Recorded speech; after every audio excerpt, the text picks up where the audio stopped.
Lakin ben sadece Kösem... Tapi harus aku akui, aku hanyalah mengantar Qasem Sultan. Dialah yang menjebak Fahriye Sultan dan membuatnya keluar dari pondok. Dia telah merencanakan segalanya dan aku hanya mengeksekusinya. Sultanımız her şeyi planlamış. Raja pun terdiam sambil memandangi Qasem. Lalu kemudian Raja menyuruh Zulfikar untuk keluar. Memang ya, Zulfikar ini jujur banget orangnya.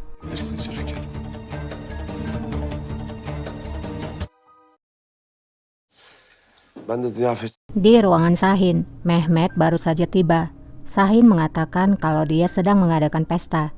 Di meja ini mengalir susu dan madu. Namun Mehmet hanya diam menatap Sahin. Sahin pun heran dan bertanya, "Ada apa Mehmet? Kamu tidak terlihat baik." Mehmet duduk lalu bercerita. Fahriye, aku menyerahkannya ke istana. Sahin pun bertanya, "Bagaimana bisa?" Mehmet pun menjawab, "Aku melihat ke dalam matanya. Aku memberikannya satu kesempatan Sahin. Bahkan sedikit cinta saja sudah cukup. Tapi terlihat semuanya sudah berakhir. Aku tidak melihat apapun, hanya kebencian di dalam matanya." Kembali pada Qasem. Qasem pun akhirnya menceritakan semuanya. Zülfikar Ağa ile konuştum. Qasem berkata, "Aku bicara dengan Zulfikar Aga. Aku memintanya membawakan Mehmet Giray. Seperti yang kamu tahu, Mehmet adalah kelemahan terbesar Fahriye. Terima kasih pada Mehmet, aku bisa mendapatkan Fahriye keluar dari dalam pondoknya. Sisanya kamu pasti sudah tahu." Raja pun menjawab, "Sekali lagi kamu memenangkan hatiku. Aku jatuh cinta dengan kepintaranmu. Kamu telah menyelamatkanku dan juga dinasti dari masalah besar Qasem. Mintalah sesuatu dan aku akan melakukannya." Qasem pun berkata, "Kamu adalah segalanya bagiku Ahmed. Jika mereka melukaimu, maka mereka juga melukaiku. Jika mereka berkhianat padamu, maka mereka juga berkhianat padaku. Dan mereka akan mendapatkan yang pantas bagi mereka." Raja pun menjawab, "Aku tidak meragukannya. Aku harap sultan yang lainnya setia sama seperti dirimu. Tapi semuanya hanya mementingkan ambisinya saja." Qasem pun menjawab, "Biarkan mereka melakukan apapun yang mereka mau. Selama kita bersatu, maka tidak ada yang bisa berdiri di hadapan kita." Raja pun mencium kening Qasem. Kembali kepada Mehmet. Sahin bertanya, "Mengapa kamu membiarkan mereka menggunakan dirimu? Dengan apa mereka mengancammu?" Mehmet menjawab, "Sebagai pewaris Crimea, mereka ingin aku membuktikan kesetiaanku. Kamu tahu aku harus memiliki hubungan baik dengan istana saat ini." Sahin pun berkata, "Begitulah Ottoman. Mereka bahkan membuat saudara laki-laki mereka melawan saudara laki-lakinya. Tapi kita tidak akan pernah menjadi saudara laki-laki yang seperti mereka. Mereka bahkan mencoba berkali-kali untuk membuat perpecahan di antara kita. Tapi mereka selalu gagal." Mehmet pun menjawab, "Benar." Sahin merasa lega. Dia mengambil minuman lalu memberikannya kepada Mehmet. Sahin berkata lagi, "Mulai sekarang tidak ada lagi yang kesal terhadap Fahriye Sultan. Dengarkan, Sultan Ahmed adalah sultan yang baik hati. Fahriye akan menangis di depannya dan Fahriye akan meminta pengampunan. Lalu Sultan Ahmed akan mengampuninya dan Fahriye akan kembali kepada Dervish Pasa dan hidup bahagia selamanya." Bir hayat sürdürür sarayda. Mehmet langsung beraksi mendengar kata-kata Sahin itu. Sahin pun berkata lagi, "Jangan marah padaku. Aku sudah mengatakan padamu bahwa Fahriye Sultan tidak baik untukmu. Dengarkan, Fahriye membuatmu dalam masalah." Belalar açtı başına. Kembali ke istana. Janet melaporkan belum ada berita baru. Fahriye Sultan kembali ke istananya dan menikmati hidup.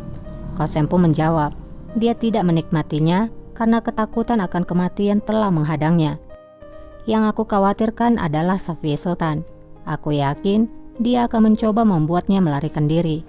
Janet pun menjawab, itu tidak mungkin karena mereka tidak memiliki kesempatan di mana ratusan pria menjaga mereka. Hechan pun mengutarakan pendapatnya juga. Kamu tidak tahu apa yang akan dilakukan oleh Safiye Sultan. Kosem pun menjawab, benar. Jika putrinya dieksekusi, maka dia akan datang pada kita dengan seluruh kekuatannya. Raja juga akan memulai ekspedisinya segera. Kita harus segera menemukan rahasia harta karunnya sebelum raja pergi.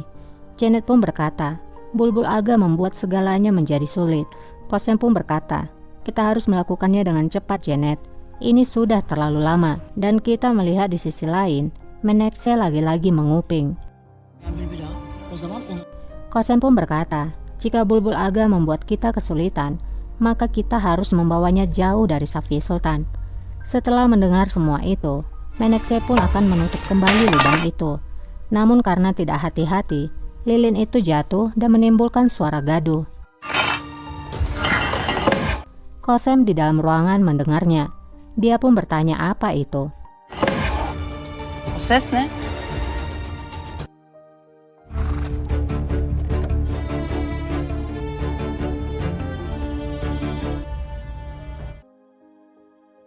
Menekse keluar dari dalam ruangan itu.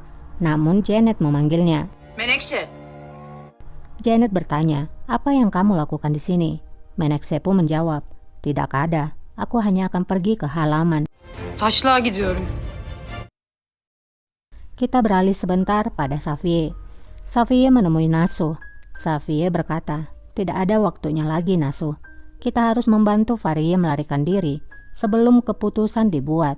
Nasuh pun menjawab, aku telah memulai persiapan Sultana. Safiye sambil berjalan pun menjawab, bagus. Bulbul terlihat membuka sebuah ruangan. Sultan. Kembali lagi pada Kosem. Janet rupanya membawa Menekse ke hadapan Kosem. Kosem bingung melihat Menekse yang dibawa, lalu bertanya, ada apa ini Janet? Janet pun menjawab, dia menyelinap di sekitar kita seperti tikus sultanaku, tapi aku tidak tahu apa yang ia cari. Kembali pada Safiye. Safiye pun berkata pada Nasuh, ada hal lainnya, Sultan Ahmed, apakah kamu siap untuk melengsarkannya? Di saat bersamaan, pintu itu pun terbuka, dan itu rupanya adalah tempat di mana Safiye Sultan menimbun harta karunnya selama ini. Nasuh pun melihatnya dengan mata terbelalak. Safiye lalu masuk ke dalam, dan Safiye menjelaskan pada Nasuh, aku telah menyimpan ini selama bertahun-tahun, yaitu untuk saat ini. Bugünler için. Bulbul pun berkata, ruang bawah tanah ini seperti di lautan. Semua sungai sepertinya mengalir ke sini. Sayenizde şükür. Nasuh pun kemudian memberikan sebuah surat dan berkata, ini Sultana, semua detail ditulis di sini. Safiye pun melihatnya lalu bertanya, apakah kamu sudah yakin tidak melupakan siapapun? Aga, Pasa dan para penjaga, bahkan istri mereka dan anak-anak mereka yang tamak. Semua orang harus membantu kita ketika kita akan melengsarkan Sultan Ahmed. Nasuh pun menjawab, aku telah memeriksanya lagi dan lagi. Tenanglah Sultanaku. Olsun.